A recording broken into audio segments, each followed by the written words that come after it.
Welcome back to another GT7 video where I attempt the easiest, hardest track. Well, there was a new update, 1.44, with 3 cars released. I think the Audi, the Lambo, and a Toyota car. I don't remember the name of it. But anyway, on to this time's online time trial where we'll be doing the Daytona Tri-Oval. I was trying to determine which one to do first because I haven't done a time trial since the Evo. I think about 2 other time trials happened. But anyway, time to beat here is 35.818, and of course the world leading is 35.464. As soon as I saw the 35.464, I knew that I'm never going to reach anywhere close to that. But I will try. It's usually what I aim to do in these online time trials, try to outdo expectations. Anyway, on to it we go. And as usual, the game plan, we do a dry run or our initial run, not knowing exactly what to do, trying to figure out the track and get a good time as possible. So for here, I was just as mentioned, doing just driving, not knowing anything about any lines, which lines are the best lines or the least effective. I was just trying to set a time, and from there we'll just move forward to getting better times. So with this, it's just it's pretty much just straight gas. There's no brake. All the focus for this track somehow is on how good you can keep the tightest line turning on the corner. So there we set a time at 35.942, which I think put me in silver because the time to beat was 35.818. So went around the track again just to try and get a better time, and you can see on the track I'm trying to keep close to the inside as possible, having gotten the 35.9, and then I ended up going wide and then cutting back inside. Did a time there of what, 35.98, which was 0.04 tenths slower. So with that, now seeing that I was running a slower time, I was trying different things. At this point I ended up moving a little bit in the center of the track because I remember somewhere, I'm not sure where, if it was online in terms of Instagram or YouTube, that the higher line, as in the going on the outside of an oval track, helps with speed. So I was serious, you see, I was trying to stay outside as much as possible and then cut in. I don't know, I was just making stuff up as I went along because I didn't know exactly what would be the most effective way, and ended up invalidating the track because I went too close to the outside wall at the last time. But what ended up happening with this, having touched the wall, I ultimately ruined the time that I was trying to set. And I think for this one I ended up doing a 36, which was invalidated. So decided to go again and try to see if I can cut down on that time. You can see that I'm no longer on the inside. I'm trying to stay outside to see if that would make a difference. And I'm now closer to the wall on the outside. At this point I was keeping in mind like how NASCARs race, and sometimes you see some of the cars on the outside line. So anyway, fast forward a bit because I ran this a couple times well. So all the times that I ran from the time I hit 36 on invalidated track, I ended up doing another set of 36. Ended up zooming out, changing the camera angle to see how the car performs outside, but nothing really made a difference. But anyway, the best time I did there was the 35.9, and at this point I would 35.92. At this point I would go ahead and see what the world leading car would be doing. So ended up quitting there and rejoining the race. So I ended up rejoining there, and this is what the world leading car, this is what, yeah, so what I now realize is that staying on the inside is the better way to do it, and this is some impeccable driving. And as soon as I saw this, I knew that I would get nowhere near the world leading time, because I was having a lot of trouble keeping the car down on, like, close, keeping the left wheel close to that yellow line. And here this guy or girl, I'm not sure who this person is, Jelly Racing, is keeping the right wheel as close to the line as possible. Ended up doing the lap there, doing a 35.4. So having seen that, I went ahead and copied the Ghost, which is not usually what I do. I would usually run, then follow my Ghost, then watch the tapes, and then follow their Ghost. But I'm doing it totally different this time because I just want to get the best time as possible. So here we go, using the method that I see, and already failed. One thing I can probably attest to is the fact that using the controller may be one of the reasons why this is so hard to do.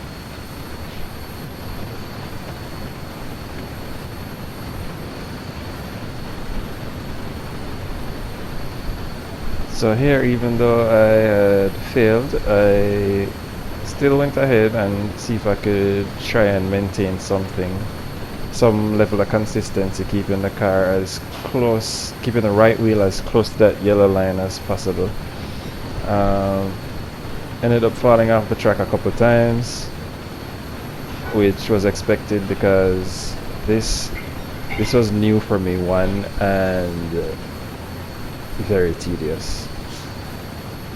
So ended up,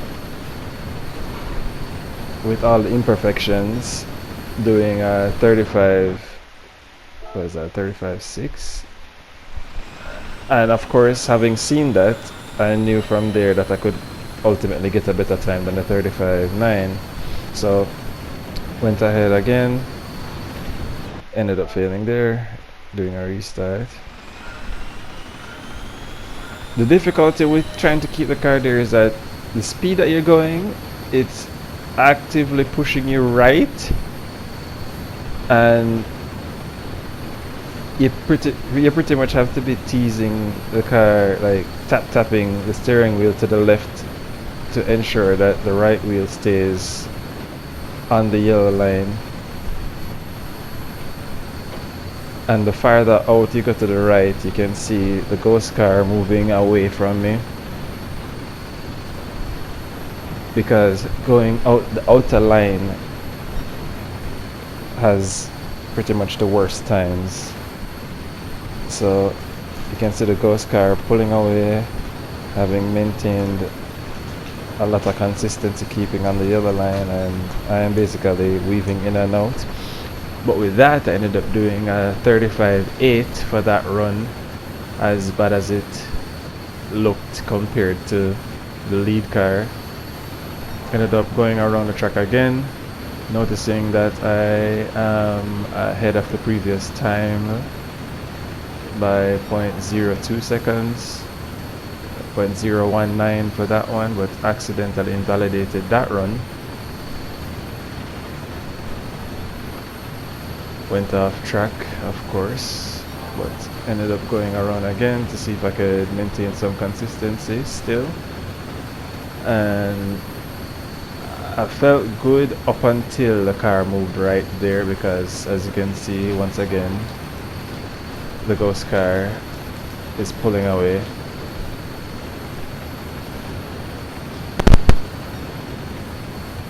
So here we're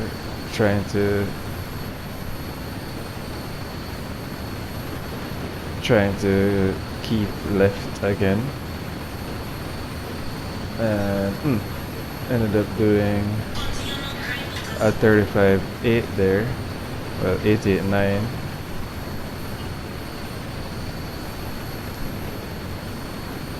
Still trying to keep up with the methods that the ghost car use. I don't know. And the one thing I have to possibly say is maybe it would be easier using a steering wheel. I don't know.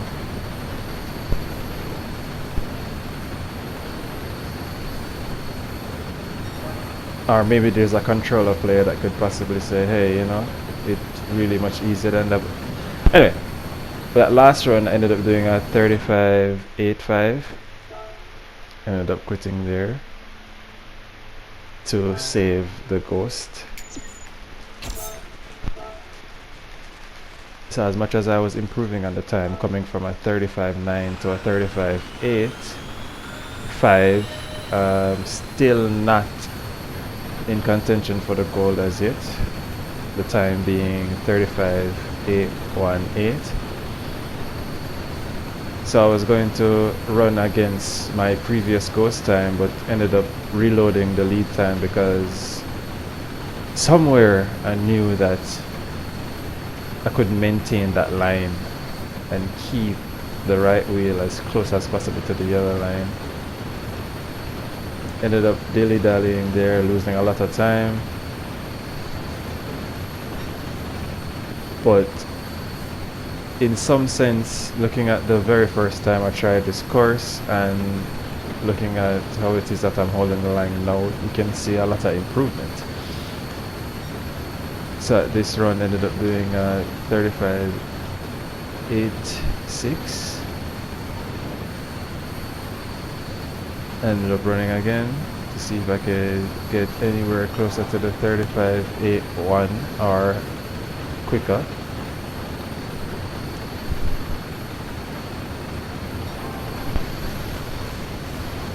And even though the ghost car actually inches away, a lot of times I don't feel too bad because I know that I can, as long as I keep him close enough, I can set a desirable time, and you can see it there that I just did the 35.820 coming from the 35.85, and I'm much closer to the ghost car now in this run. And you can see I'm trying as best as I can to keep the right wheel as close as I can to the yellow line. Not as good as the ghost car there, but much better than I did before, putting me on another time of 35.81. So at this point I ended up getting the gold time, beating the time to beat by 0.008 seconds, and of course ended up going again because I was feeling a lot more confident here, keeping the right wheel as close as I can to the inside, but doing a 35.812 there, and ended up invalidating that lap somehow.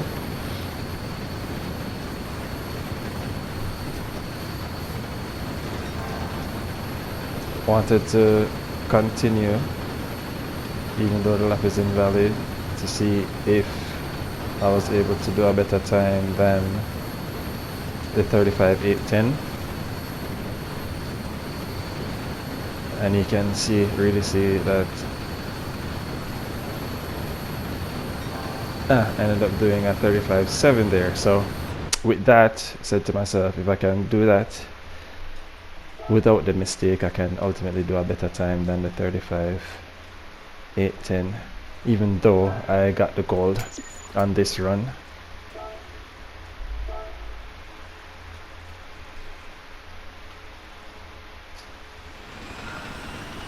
So I think on this juncture I ended up changing the game plan a bit to using my ghost So for this run I'll be using the ghost time that was set for 35.10 and see if I can do better than my time.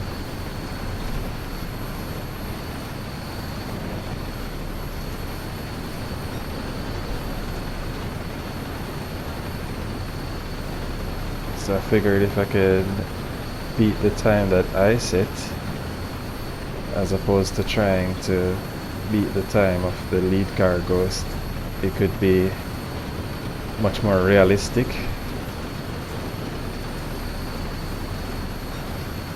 Ended up doing a 35.86 there, but on the reset on the second lap you can see that I'm much closer to the ghost car, and still trying to keep the right wheel on the black as best as possible. Come to think of it, this ghost doesn't look like my ghost at all. Oh, I guess this is still the lead car ghost.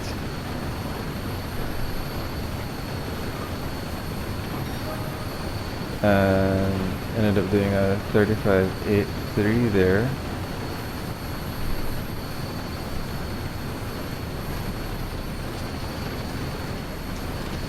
A little bit shaky, but much better than previous runs on that turn. And trying to keep it from wobbling, ended up going in, coming out, going in, coming out. As much as it didn't look as good as I wanted it to, ended up doing a better time than the previous, getting a 35.806 there and accidentally invalidating the lap, but pushing through. See if I can use the momentum from this lap to carry into the next.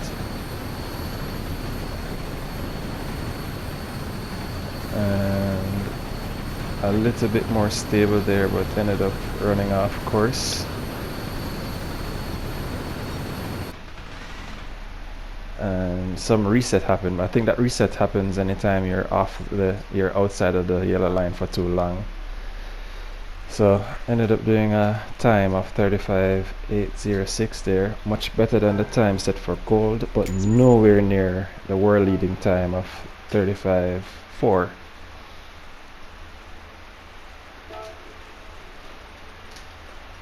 With that, I still knew that I could do better than the 35.8.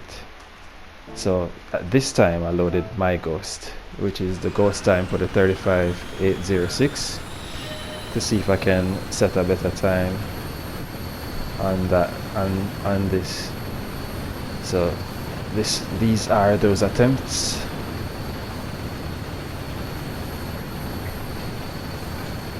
And this is the ghost car for me. And as mentioned before, the game plan is usually run the track, no ghost, no looking at the best time replays, lay down a base time, then I would look at the replays and run against my ghost, at which point I would, if I don't set the time, then I would change from running my ghost to running to the lead time ghost. But in this particular video, I ended up doing steps 2 and 3 in reverse, where I ran against the lead ghost first and then ran against my ghost last. And for these 2 first laps, ended up invalidating, trying to keep in line the right wheel. You can see here that I'm much more confident in trying to keep the car on the yellow line. Still a little bit shaky, but much more, well, much better than previous laps. And here you can see that I'm ahead of the ghost, the 35.806 ghost.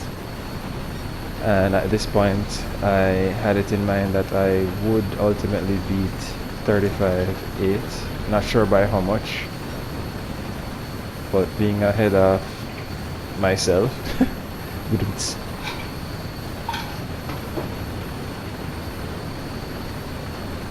You can see that being ahead of the Ghost would ultimately put me at a time of 35.787. Accidentally invalidating there, but ended up going see if I can get back on track and try to do a better time. The thing is, I was already satisfied with the 35.810, but I must say I did surprise myself here in doing a 35.7 because I didn't think I could ever keep the car as stable as I did there to get a time below the 35.8. And you can see there where I lost my nerves and ended up dilly-dallying and losing time and ultimately invalidating that lap. And you can see in the previous run I ended up doing a 35.77, which means that I definitely can beat the time that I have now of 35.78. And this is that attempt at this point in time ahead of the Ghost, trying to keep the car as stable as possible and as close to the yellow line as possible, but of course accidentally going out of bounds, invalidating this lap. And this would have been a really good time too, or not, based on what's let's see, because I'm ahead of my Ghost currently, which I should be some tenths faster. Well, should, but that wasn't the case there.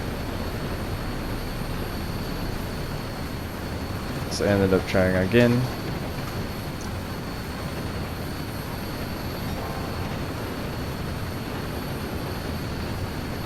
Seeing if I can beat that 35.78. And just like that, invalidating this run again.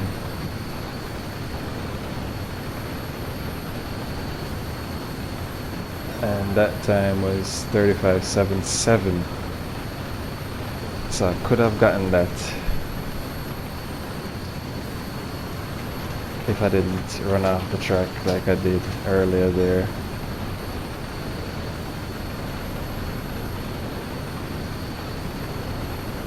And I guess all of this to say,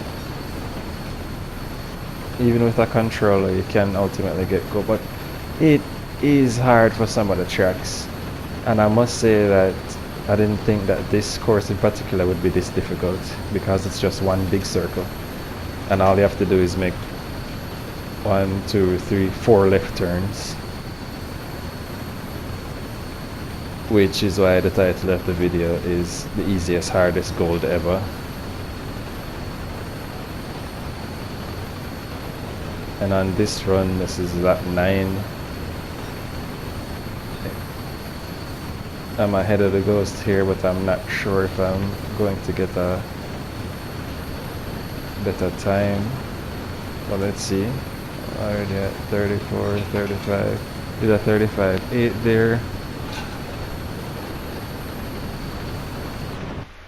And at this point, I ended up satisfying with the 35.7.